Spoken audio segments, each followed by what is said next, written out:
नमस्कार। हे तुम्ही पाहता हे या सिद्धनाथ यांचं नाव सिद्धनाथ आणि पलीकडे आहे ती जोगेश्वरी माता।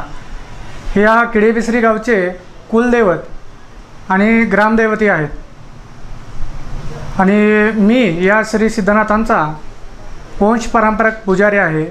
माझं नाव देवा गुरव। मी आता तुम्हाला सांगतो या सिद्धनाथांचं महात्म्य, यांची कथा, हे नाथ महाराज इथे कसे आले यांची माहिती। तसं नाथ महाराज आहे ते मूळचे काशीचे, काशीवरून आले बंगालला।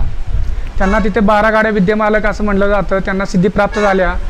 तर या नगरीमधील एक व्यक्ती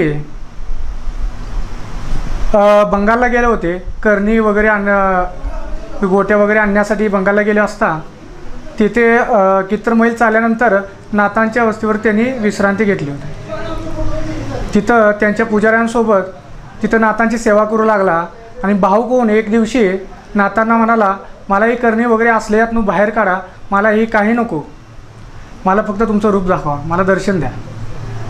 मग नाथ महाराज म्हणले, मला साधनेसाठी तपश्चर्या करण्यासाठी एकांतवासाचं असं ठिकाण दाखव। मग त्यावेळी तेथून नाथ महाराज इकडे आले या नगरीमध्ये, या किडीबिसरी गावामध्ये। त्याच्यानंतर नाथांच्या मागे जे आले दैत्य, त्यांचं नाव म्हसोबा आणि दुसरे नागोबा। हे एकमेव असं देवस्थान आहे सिद्धनाथांचं जे त्यांचं दैत्य ही शाकाहारी आहे। त्यांचं म्हसोबा देव ही शाकाहारी आहे, नागदेवता ही शाकाहारी आहे। नाथ महाराज नंतर या नगरीमध्ये आले, किडीबिसरी गावामध्ये। इथे ध्यानस्थ बसले असता इथे या गावामधील या नगरीमधील एक मुलगा पाषाण आहे म्हणून त्याच्यावरती लघवी केली। लघवी केल्यानंतर नाथ महाराजांनी एकदा केली, काही नाही केलं, दुसऱ्यांदा केल्या असता त्याला कानाखाली वडली। तेव्हापासून ही माहीत झालं, त्याचं गाल सुजल्यानंतर त्याची आई त्याला ओरडत आली, कोणी मारलं, काय केलं असं वगैरे। मग त्यावेळेस तो म्हटला, यातून एक बाबा आला आणि यांनी मला कानाखाली वडली। त्यावेळेस नाथ महाराजांनी येऊन सांगितलं, मी असा बंगालवरून आलो, ही कथा वगैरे आम्ही तुम्हाला सांगितली ही त्यांनीच सांगितली आणि हे ग्रामदेवत सिद्धनाथ हे आम्हाला सर्वांना माहीत पडले आणि तेव्हापासून हे आमची पुजारकी वंश परंपरागत। आणि या गावामध्ये 3 दिवस यात्रा भरते आणि 4थ्या दिवशी भांग, असं 4 दिवसाचा शेड्यूल असतो। चैत्र गुढीपाडव्याच्या दिवशी यात्रेला सुरुवात होते, सासना असतात गुढीपाडव्याच्या दिवशी, व दुसऱ्या दिवशी बोनी आणि तिसऱ्या दिवशी यात्रा, असा 3 दिवसाचा असतो। 4थ्या दिवशी देवाची नैवेद्य म्हणजे भांग, असा 4 दिवसाचा शेड्यूल असतो। खूप मोठी यात्रा असते, खूप भाविक असतात, भक्त असतात व दुसरी पौर्णिमा या असते। तर या नाथांचा जो पुजारकीचा मान आहे, तो पहिला पुजारी जो ज्यांना नाथांनी मान दिला त्यांचं नाव विठोबा गुरव। विठोबा गुरुवांच्या नंतर जो मानकरी होते पुजारी, यांचं नाव देवा गुरव। त्याच्यानंतर त्यांचा मुलगा भगवान गुरव, त्यांच्यानंतर विठ्ठल गुरव म्हणजेच बापू गुरव, त्याच्यानंतर माझं देवा गुरव। असं वंश परंपरागत चालत आलेली ही वंशावळी। हा देवाचं महात्म्य सांगायला गेलं तर भरपूर आहे। अशाप्रमाणे जो ह्या गावामध्ये जास्त प्रमाणात नोकरदार वर्ग आहे, नोकरी करणारा, जो सगळ्यांचं नवसाला लोकांचं नवस असतं, भक्तांचं ज्या मनोकामना असतात हे नाथ महाराज त्यांचे पूर्ण करतात।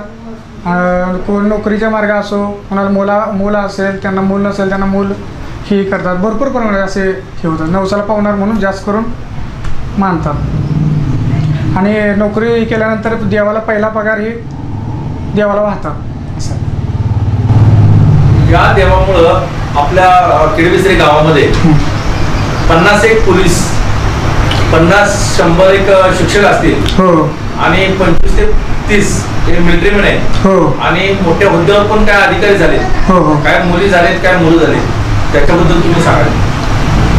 नाथ महाराजांच्या कृपेने, तसं नाथ महाराजांची कृपा या गावावरती भरपूर आहे, ही नगरीच त्यांची आहे ना, त्यामुळे या गावातील लोक जास्त प्रमाणात डेव्हलपच आहेत, नोकरदार वर्ग आहेत सर्व। आणि तसं जे भक्त आहेत, जे लोक आहेत, नाथांवरती प्रेमही त्याप्रमाणे करतात। नाथ महाराज पण त्याप्रमाणे त्यांच्यावरती प्रेम करतात, त्यांना आशीर्वाद देतात, असं आहे।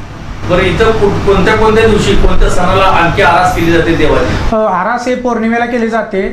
ज्या त्या पौर्णिमेला महाप्रसादही असतो, महाआरती असते। आरती ही रेग्युलर असते, पण महाआरती पौर्णिमेला असते। आणि नवरात्रीला 10 दिवस पूर्ण आरास केली जाते, वेगवेगळ्या प्रकारची आरास ही बघायला तुम्हाला नवरात्रीमध्ये हाऊस वगैरे म्हणतात ना, ती नवरात्रीला असते. बरं, सकाळी आणि संध्याकाळी देवाची आरती मोठ्या प्रमाणात केली जाते रोज ना? हो, रोज असते आरती. बरं, सगळे ग्रामस्थ गोळा होतात? हो, ग्रामस्थ गोळा होतात. महाआरतीला मोठ्या प्रमाणात ढोल ताशा वगैरे सगळं मोठ्या आरती महाआरतीला असते. म्हणजे आज हा कितवा दिवस म्हणायचा ते यात्रेचा? हा दुसरा दिवस. हा गुढीपाडव्यानंतरचा दुसरा दिवस.